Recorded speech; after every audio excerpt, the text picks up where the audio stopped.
क्यों समझे ये बैठे थे कि हम तुम्हारे हैं। मुड़ के देखो जरा हम तो अब भी तुम्हारे हैं। ये सारी पट्टी तुम ही ने उसको पढ़ाई है, अब हमारे सामने बनो मत। बताओ जोया कहाँ है?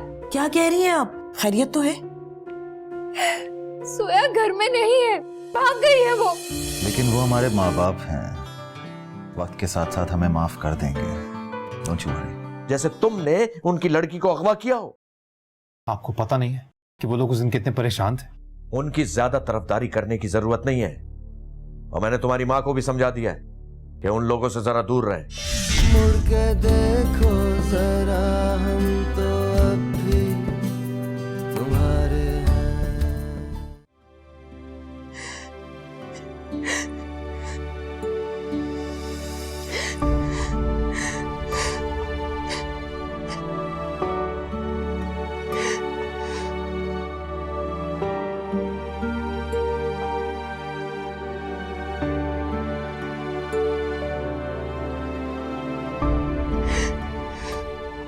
तुम अभी तक रो रही हो? तो और क्या करूं? सुना नहीं था पापा ने क्या कहा, हम मर गए उनके लिए। तो ठीक है जोया, अगर हम उनके लिए मर गए तो समझो वो भी हमारे लिए मर गए हैं।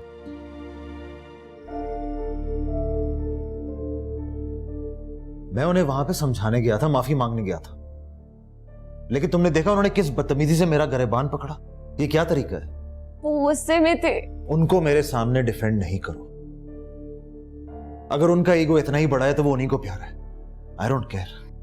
कुछ दिनों में उनका गुस्सा भी ठंडा हो जाएगा। मैं उनसे दोबारा बात करने नहीं जाऊंगा। अगर तुम्हें अपनी बेइज्जती करवानी है तो शौक से जाओ।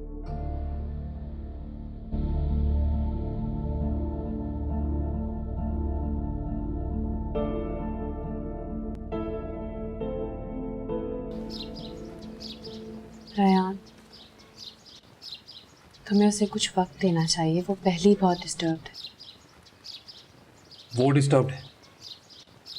यहाँ हम सबको सूली पे लटका के, हम सबको परेशान करके वो डिस्टर्ब्ड है, और वो दानियाल ऐसे हम जताता है उसमें जैसे वो उसका शौहर हो। रयान, वो वाकई उसका शौहर है। मैं जानता हूँ कि उसका शौहर है वो, पर इसका मतलब ये नहीं है कि अब जोया की तरफ से बस वही बात करेगा।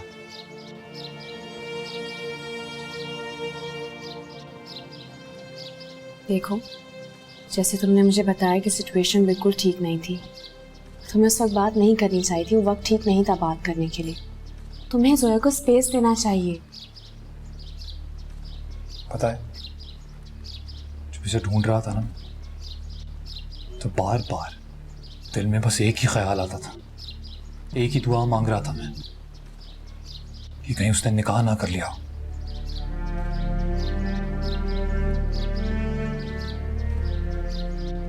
फिर जब बताया उसने मुझे कि दानियाल शौहर है उसका, मेरे पैरों तले तो जैसे जमीन ही निकल गई। क्यों? अनिया, पता नहीं क्यों, पर इस दानियाल पे ना भरोसा नहीं होता, 1% भी नहीं। जब उसने जोया के लिए इतना बड़ा कदम उठाया है ना, तो वो आगे भी उसका साथ देगा। तुम प्लीज परेशान नहीं हो।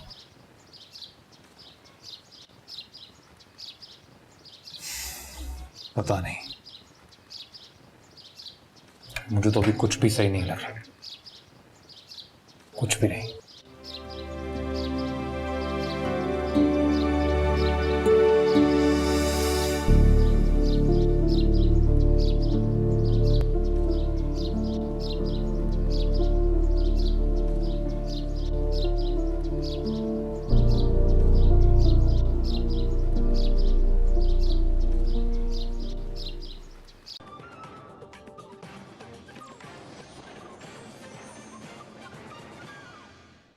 अस्सलामुअलैकुम, आप देख रहे हैं ARY न्यूज़। इस वक्त कौन आया है? हसीब होगा। हसीब, राइट, उसने कहा था कि वो आएगा। मैं देखता हूँ।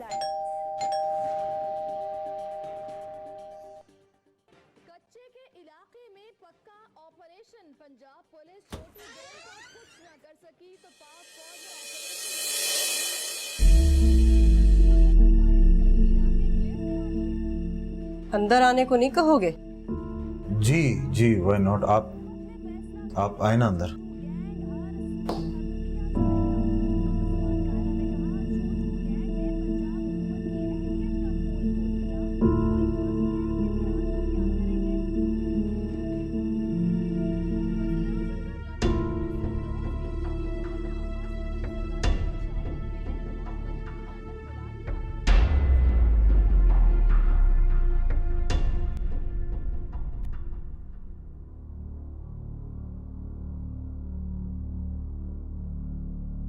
तो कर ली तुमने अपनी जिद पूरी? अम्मी, मेरे पास और कोई रास्ता नहीं था। I can not live without Zoya. मैं सोच भी नहीं सकती थी कि मेरा बेटा मुझसे अलग होकर इस तरह से यहां रह रहा होगा। मैं आपसे अलग नहीं होना चाहता था अम्मी। मैं अब भी घर वापस आना चाहता हूं। तो ठीक है, फिर चलो। क्या आपने हमें माफ कर दिया है? तुम जानती हो जोया, दानियाल बहुत जिद्दी है, क्योंकि ये हमारा अकलौता बेटा है। कभी भी किसी ने इसकी कोई बात नहीं रद्द की। इसको जो चीज चाहिए होती थी ना, ये उसे हासिल करके रहता था, फिर चाहे वो चीज 2 लाख की क्यों ना हो या 2 टके की।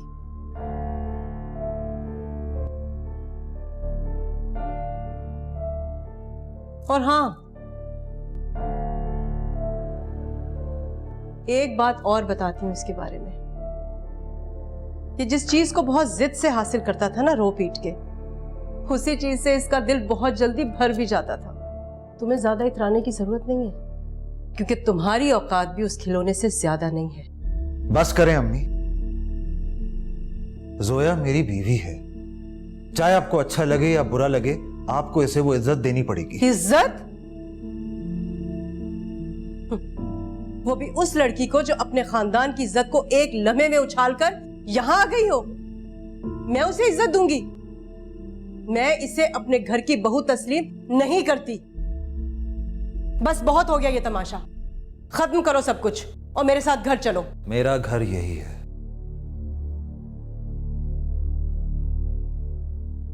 जोया के साथ। चलो ठीक है, तुम अपना ये शौक भी पूरा कर लो, क्योंकि तुम्हें बहुत जल्दी पता चल जाएगा कि कमाल पाशा के बेटे होने का मतलब क्या है। जब इस दुनिया की सख्तियों को माँ बाप के अलावा महसूस करोगे ना, और इस जमाने की तपिश का एहसास होगा तुम्हें, तो परेशान नहीं होना, तो तुम वापस आ जाना।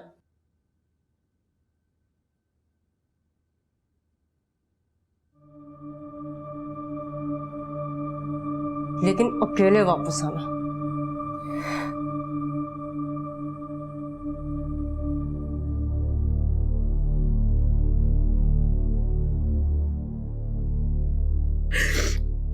बात सुनो मेरी। हम दोनों को किसी और की जरूरत नहीं है, ओके?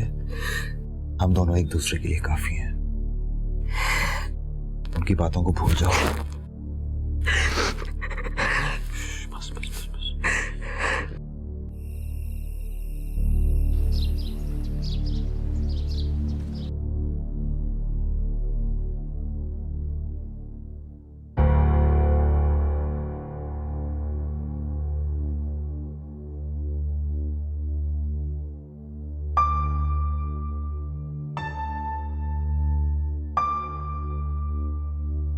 बड़ी आपस से बात हुई आपकी? क्या बात करूं मैं उनसे? बड़ी आपा तो बहन होने के नाते शायद कुछ ख्याल भी कर लें, लेकिन जमाल भाई और काजिम तो बहुत सख्त नाराज हैं। होना भी चाहिए उन्हें नाराज। बड़ी बेइज्जती हो गई उनकी हमारी वजह से। मेरी तो किसी से भी बात करने की हिम्मत नहीं हो रही। न जाने रात्रि वालों का सामना कैसे करेंगे आप।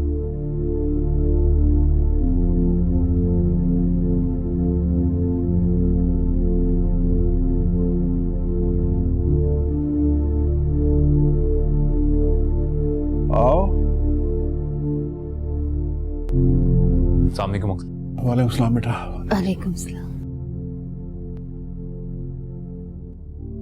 कैसे हैं आप लोग? ठीक। ठीक है, बस जी रहे। आंटी, अंकल, मेरी आनम से बात हुई थी। उससे बात हुई तो पता चला कि आप लोग बहुत उदास हैं, परेशान हैं। देखिए, जो होना था सो हो गया, पर मुझे लगता है कि अब आप लोगों को अनम के बारे में सोचना चाहिए। उसी के बारे में तो सोच रहे हैं बेटा। क्या होगा उसका? कौन करेगा उससे शादी? आगे अगर कोई लड़का अनम को जोया की वजह से छोड़ देता है तो क्या आपको लगता है कि वो उसके लायक था? नहीं ना।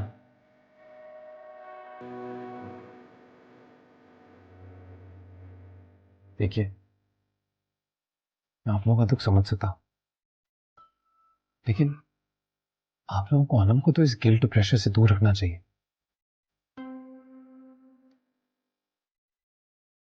देखिए, अनम अभी छोटी है, उसको भी अपनी पढ़ाई पे ध्यान देना चाहिए। और कल को जब वक्त आएगा तो आई एम श्योर कि उसकी जिंदगी में कोई बहुत अच्छा लड़का आएगा जिसको इन सब बातों से कोई फर्क नहीं पड़ता होगा, सिर्फ उसे चाहेगा। मुझे यकीन है मुझे कि आप लोग भी यही चाहते होंगे, है ना?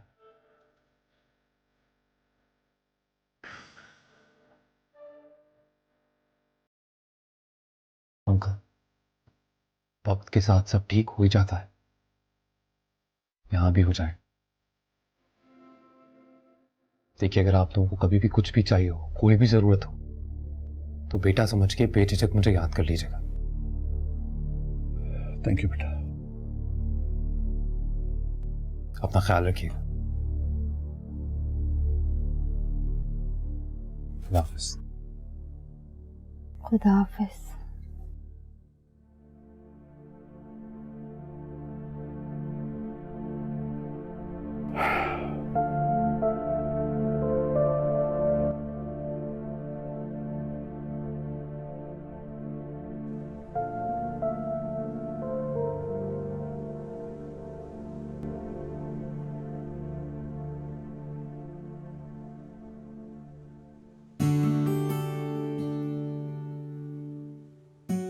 ये क्या है? क्या हो गया? तुम्हारा नाश्ता है।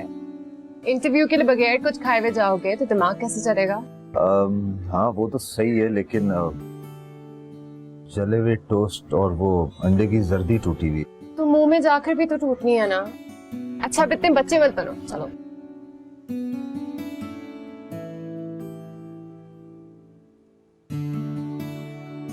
मुझे लगता है मुझे ही कुकिंग सीखनी पड़ेगी। इतना बुरा भी नहीं है। यू डोंट वरी, जब मेरी जॉब लग जाएगी ना, then will get a cook, okay? मैं इतनी आसानी से हार नहीं मानने वाली। इतनी अच्छी कुकिंग सीखूंगी ना कि तुम उंगलियां चाटते रह जाओ। प्लीज यार, पेट पे रहम तो खाओ, बहुत बुरा है। अब इंटरव्यू के लिए देर नहीं हो रही? I am sorry, thank you, it's not that bad. Good luck. Thanks. अच्छा लिसन, वापस आते वक्त अंडे, दूध और ब्रेड। अब फाइनली मुझे फील हो रहा है कि हमारी शादी हो चुकी है। जी मैम। और कुछ? Okay, bye. Bye, I will see you.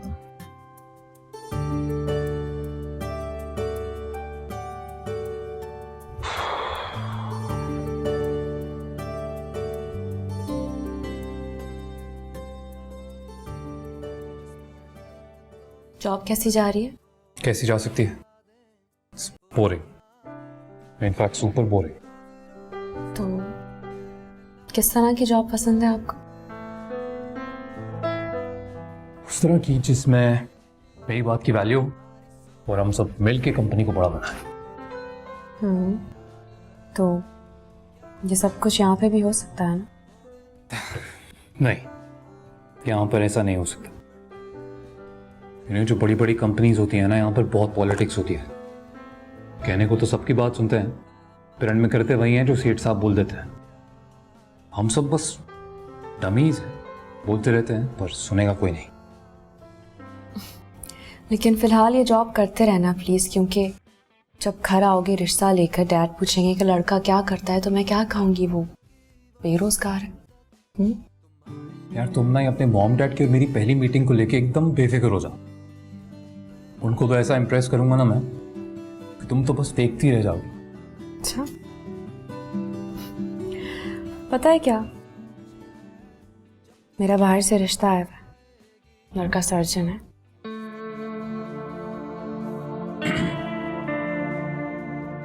तुम्हारा रिश्ता है? मना कर दिया या करना है? मॉम डैड को वो बहुत पसंद है, कह रहे थे कि मैच भी अच्छा है और मुझे उस लड़के के बारे में सोचना चाहिए। क्या सोचा तुमने?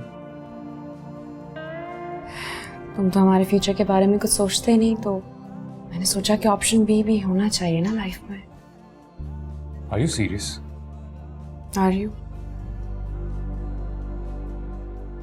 देखो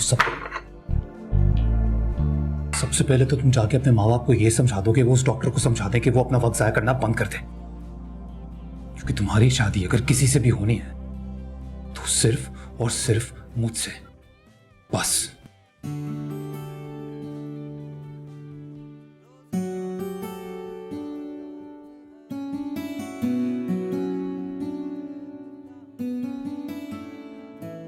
बस मुझे ये बताओ तुम्हारे घर कब आना है?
दानियाल, आपको क्या लगता है मेरे अकाउंट्स ब्लॉक करा के, मेरे कार्ड्स ब्लॉक करा के मैं आप लोगों से डर जाऊंगा, घर वापस आ जाऊंगा? उन्होंने कहा था कि अगर तुम ये कदम उठाओगे तो वो तुम्हें हरगिज सपोर्ट नहीं करेंगे। कौन सी दुश्मनी आप लोग निकाल रहे हैं मेरे से, अपनी औलाद से? एक बार मेरी जॉब लग गई ना, मैं आप लोगों से एक पाई नहीं लूंगा, लेकिन फिलहाल मुझे पैसों की जरूरत है। तुम्हें अगर उस लड़की को अपने साथ रखना है तो अपने बलबूते पर रखो, लेकिन याद रखो बेटा, इस घर के दरवाजे तुम्हारे लिए हमेशा खुले हैं। दानिया,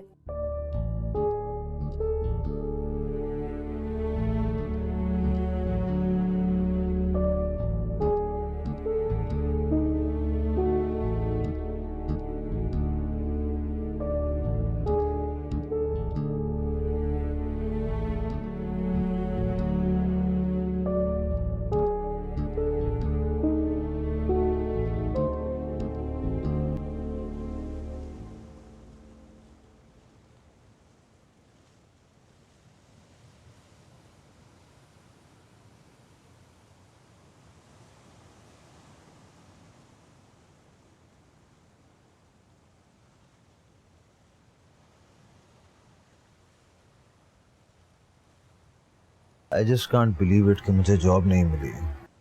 कोई बात नहीं, कोई और जॉब मिल जाएगी। नहीं जोया, you don't understand, मैंने आज तक कभी रिजेक्शन फेस नहीं की है। बेस्ट स्कूल्स, बेस्ट यूनिवर्सिटी, हर जगह मेरी परफॉर्मेंस वाज वेरी गुड। मैंने उनको ये तक बताया कि मेरा एमबीए का एक सेमेस्टर रह गया है, वो भी कंप्लीट हो जाएगा, but I guess I wasn't good enough. Don't say that. देखो दानियाल, तुम बहुत काबिल हो, लेकिन जॉब मार्केट इतनी टफ है, इतने सारे कैंडिडेट्स होते हैं, इतनी सारी जगहों पर अप्लाई करना पड़ता है। आई एम श्योर तुम्हें इससे भी बेहतर जॉब मिलेगी। हाँ, लेकिन मेरा कॉन्फिडेंस शैटर हो गया इस वजह। इंसान अपनी कामयाबी से उतना नहीं सीखता जितना अपनी नाकामी से सीखता है। बस थोड़ा सा स्ट्रांग होना होगा। रिजेक्शन तो फिर जिंदगी का पार्ट है, और फिर जहाँ एक दरवाजा बंद होता है वहां पर इतने सारे और दरवाजे भी तो खुल जाते हैं। Just be patient, I am sure सब ठीक हो जाएगा। हाँ, लेकिन मैं तुम्हारे लिए कुछ करना चाहता हूँ, तुम्हारा ख्याल रखना चाहता हूँ। आई नो, वो तो तुम ऑलरेडी रख रहे हो। कोई बात नहीं, हम मिलके मैनेज कर लेंगे।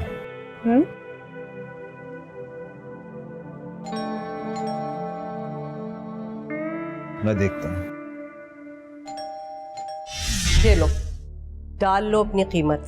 और जो तुमने सोचा था ना कि तुम्हारी शादी के बाद तुम्हें जितने पैसे मिलने हैं उन सब का हिसाब लगाकर सारे नंबर्स इस पे डाल लो और मेरे बेटे की जिंदगी से दूर चली जाओ। मुड़ के देखो जरा, हम तो अब भी तुम्हारे हैं।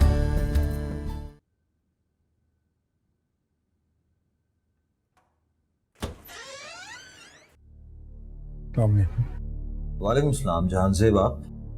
जी, मुझे कमाल साहब ने भेजा है। दरअसल वो जो गाड़ी आप चला रहे हैं वो कमाल साहब के नाम पर है और ये गाड़ी उन्होंने वापस मंगवाई है। I don't believe this. Sir, उन्होंने तो कहा था कि वो गाड़ी आप उठा कर लेकर आए, लेकिन मैंने सोचा कि मैं आप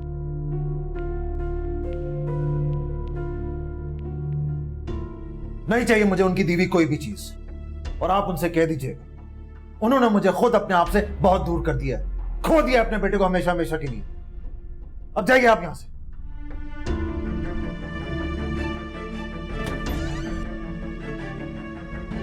तान्या, कोई फर्क नहीं पड़ता।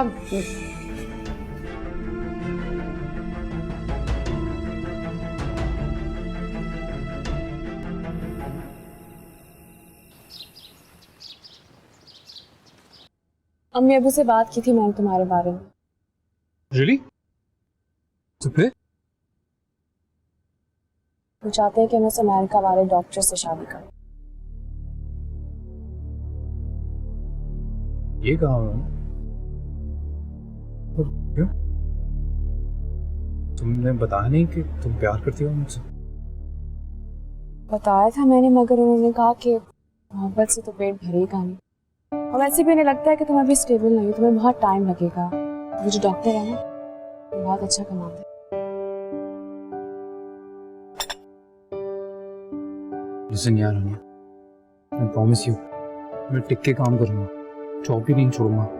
और आई नो कि मैं उस डॉक्टर जितने पैसे नहीं कमा पाऊंगा, लेकिन हम बहुत खुश रहेंगे यार, हमेशा खुश रखूंगा। तुम्हारे मॉम डैड से भी ना मैं आके बात करूँ। आप प्लीज, और तुम इस सैटरडे को आ रहे हो है ना, क्योंकि अम्मी अबू तुमसे मिलना चाहते हैं यार। वो फिरंगी डॉक्टर?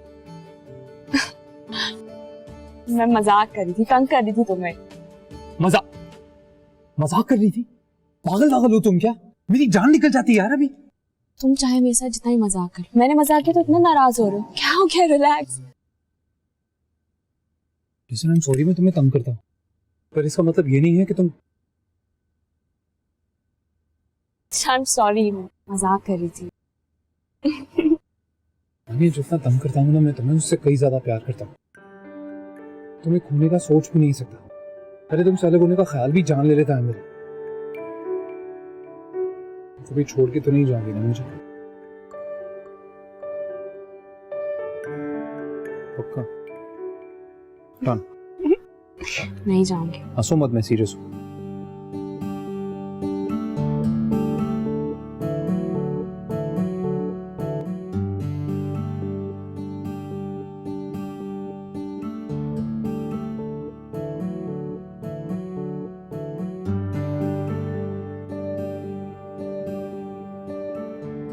मैं सोच रही हूँ रायान से बात करूँ। किस सिलसिले में? जॉब के सिलसिले में उसने इतनी सारी जगहों पर जॉब की है, उसके इतने कॉन्टैक्ट्स हैं, कहीं तुम्हारी सीवी फॉरवर्ड कर देगा? नहीं, कोई जरूरत नहीं है। लेकिन इसी तरह से तो नेटवर्किंग होती है, ये कोई सिफारिश थोड़ी है। देखो जोया, मैं नहीं चाहता कि मैं हम दोनों की फैमिलीज में से किसी से हेल्प लूं। लेकिन रायहान तो मेरा दोस्त है ना। हाँ, लेकिन वो तुम लोग की फैमिली की तरह है, और वैसे भी उस दिन उसका बिहेवियर ठीक नहीं था। I don't want any favours from him.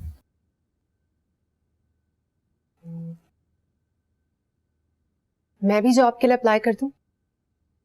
क्यों? हम दोनों मिलकर जॉब करेंगे ना, हमारे लिए यही बेहतर है। तुम्हें मुझ पर भरोसा नहीं है क्या? तुम्हें लगता है मुझे जॉब नहीं मिलेगी, या फिर मैं अपने बलबूते पे कुछ नहीं कर पाऊंगा? ऐसा कुछ भी नहीं है, आजकल तो सभी कपल्स जॉब करते हैं, इसी तरह मिलजुल कर मैनेज होता है ना। I don't think that's a good idea. मैं सब हैंडल कर लूंगा, you don't have to worry. And please let me prepare, कल मेरा इंटरव्यू है।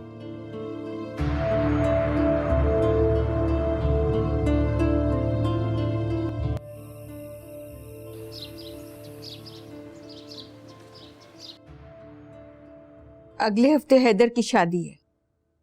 जी, आया था उनके यहाँ से कार्ड। हाँ, वो पहले की बात थी, लेकिन अब लोग नहीं चाहते कि तुम लोग शादी में शरीक हो। जोया की इस हरकत के बाद बिरादरी वाले सब नाराज हैं, इसलिए बड़ों ने फैसला किया कि तुम लोग फिलहाल तकरीबात से दूर रहो। उन्हें लगता है कि उनके बच्चों पर बुरा असर पड़ेगा, और सब तुम्हें कसूरवार ठहरा रहे। शायान, मैं कब से कह रही थी जोया और काजिम की शादी करवा दो, लेकिन नहीं, तुम तो उस वक्त जोया के इशारों पर नाच रहे थे। बड़े तुम थे या वो? खैर, अच्छा हुआ कि जल्दी सब सामने आ गया। मेरे काजिम की जिंदगी बर्बाद होने से बच गई। थोड़ा वक्त गुजरने दो, मैं फिर बिरादरी वालों से बात करूंगी। कोई जरूरत नहीं आपा बात करने की, सब जो कह रहे हैं ठीक कह रहे हैं। मैं तो अपने आप से नजरें नहीं मिला पा रहा हूं, मैं किसी दूसरे से क्या नजरें मिलाऊंगा? लाताल्लुक हो जाना बेहतर है बस।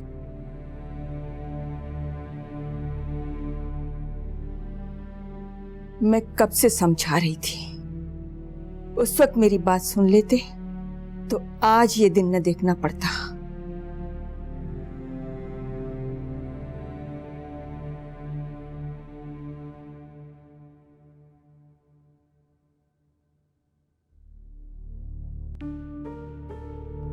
आप यहाँ? हाँ, दानियाल घर पर नहीं है। मैं तुमसे मिलने आई हूँ। मुझसे?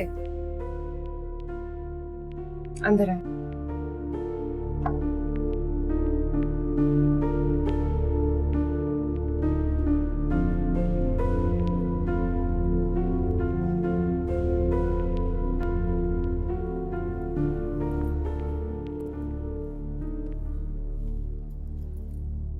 अब तक तो तुम्हें पता चल गया होगा ना कि कमाल ने दानियाल को सपोर्ट करने से इनकार कर दिया।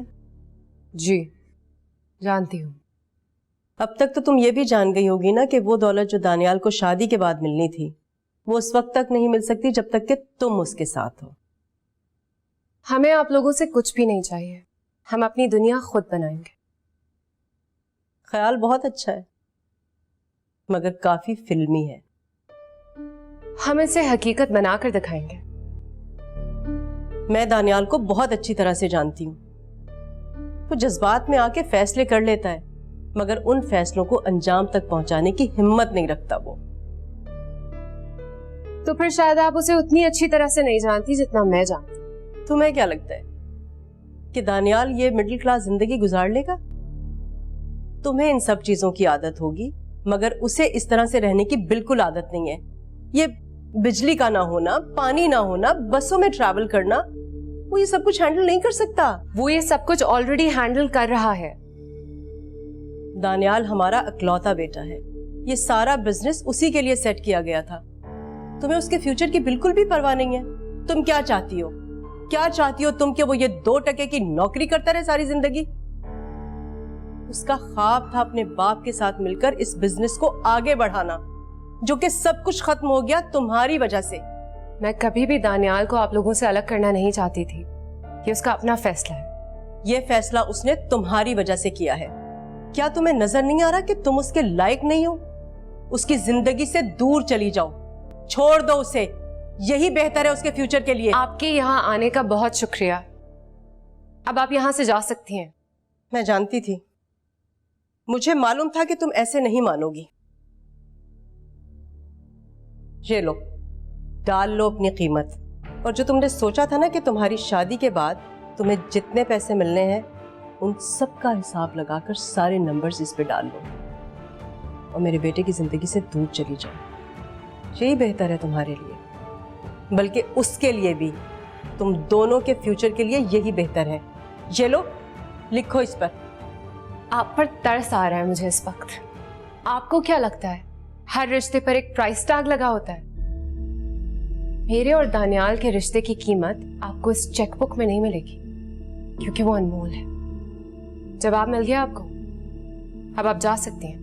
पछताओगी तुम, बहुत पछताओगी तुम।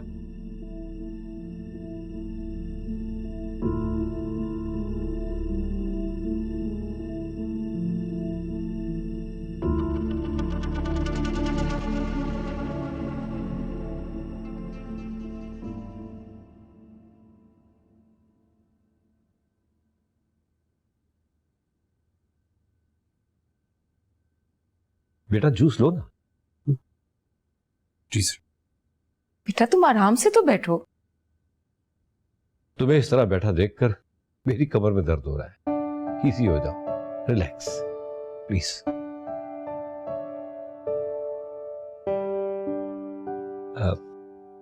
प्रियान बेटा, तुम्हारे वालिद क्या करते हैं? जी वो पिछले 25 साल से बैंकर थे। Very good. तो तुम्हें बैंकिंग में दिलचस्पी पैदा नहीं हुई? जी नहीं, एक्चुअली मुझे अपने अब्बू का काम काफी ट्राई लगता है। हाँ, आने ने बताया था तुम आईटी में कुछ करना चाहते हो। जी बेटा, ये तुम्हारी जनरेशन की बात है, मेरी कुछ समझ में नहीं आता। भाई मैं तो ये अपना सेल फोन ठीक तरह से इस्तेमाल करूँ ना तो बहुत बड़ी बात है। बेटा तुम कभी अपने पेरेंट्स को लेकर आओ, उनसे भी मुलाकात हो जाएगी। जी मैं जल्दी लेके आऊंगा उन्हें। बाजी आ जाए, खाना लग गया है। अच्छा चलो बेटा खाना खाते हैं। बाकी बातें डाइनिंग टेबल पे। आ जाओ। आओ।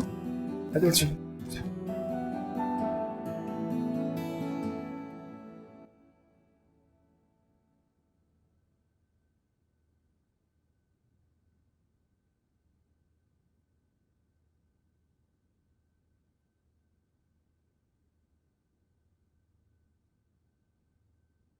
आज इतनी देर क्यों हो गई आने में?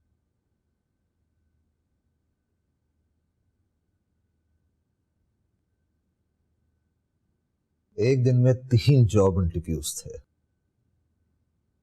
और तीनों का आज के दिन ही फोन आ गया कि मुझे जॉब नहीं मिली। I just needed to clear my head out, इसलिए मैं हसीब की तरफ चला गया था। दानियाल, मुझे तुम्हें कुछ बताना है। समझ नहीं आती मुझे ये लोग किस तरह के लोग हायर करना चाहते हैं, बिल्कुल समझ में नहीं आ रहा मुझे। एक कंपनी तो डैड के दोस्त की निकली। इंटरव्यू से ज्यादा मुझे वो ये बात समझाते रहे कि मैं वापस घर चला जाऊं। जो कुछ डैड ने मेरे लिए किया है वो सब मेरा ही है। सब जानते कि मैं कमाल पाशा का बेटा हूं। मुझे तो लगता है इसीलिए वो लोग मुझे जॉब नहीं दे रहे, क्योंकि डैड उनसे नाराज हो जाएंगे। I could have never imagined कि कमाल पाशा का बेटा बनना मेरे लिए इतना बड़ा बोझ होगा। सब ठीक हो जाएगा। कैसे? हाँ, कैसे ठीक होगा सब? ये सब सोच सोच के मेरा सर फटा जा रहा है। कुछ भी ठीक नहीं होगा, कुछ भी ठीक नहीं होगा।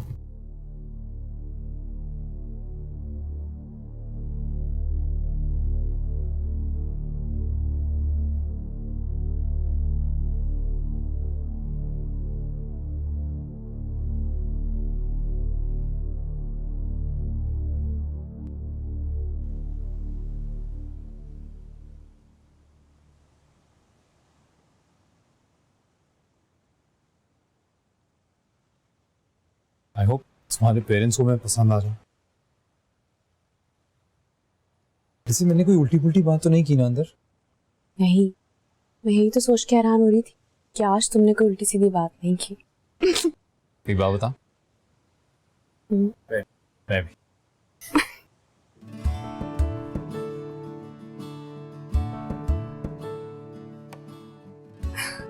ऐसे क्या देख रहे हो? I just can't wait to marry you. ये तो पहला कदम है, अभी बहुत लंबा रास्ता तय करना है। कोई बात नहीं, तुम साथ हो ना, सफर कितना ही लंबा क्यों ना हो आसानी से कट जाए। चलो तुम खा लो, मैं कॉल करूँ। बाय।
सामने कबू, सामने कमी।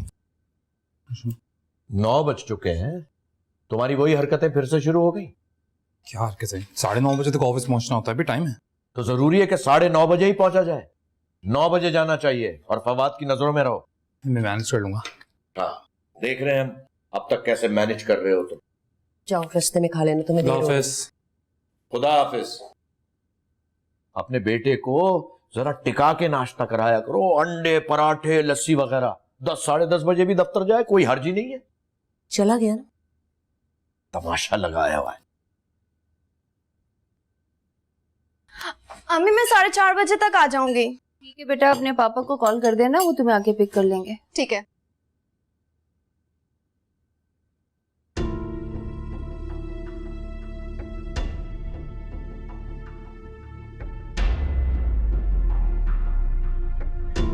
अम्मी, दरवाजा खुला था इसलिए अंदर आ गई। इस घर के दरवाजे तुम्हारे लिए हमेशा के लिए बंद हो चुके। चली जाओ यहाँ से। अम्मी मुझे आप सबकी बहुत याद आती है कि मैं आपसे मिलने भी नहीं आ सकती। नहीं,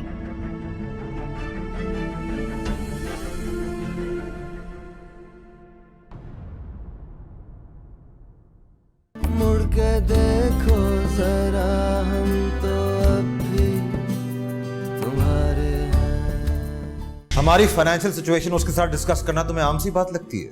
मैंने ऐसा कुछ भी नहीं कहा। मैं सुन रहा था जोया। अम्मी को उससे हमारा मिलना अच्छा नहीं लगता है, और अम्मी ने साफ साफ कह दिया कि अगर तुम्हारी तरफ से बात पक्की नहीं हुई तो वो दूसरे रिश्ते देखने लग जाएंगे। हमें इत्तला दी जा रही है? हाँ भाई हाँ, हमारी हैसियत ही क्या है, हम तो सिर्फ वालदैन हैं, हमारी औकात ही नहीं है। नहीं, ऐसी कोई बात नहीं है, अभी तो इसने बात शुरू की थी। तो बेहतर यह है कि इससे कहो कि ये बात अभी इसी वक्त खत्म कर दे। बरखा बादल सावन भी तुम्हारे हैं, रंग पतझड़ के सारे तुम्हारे हैं।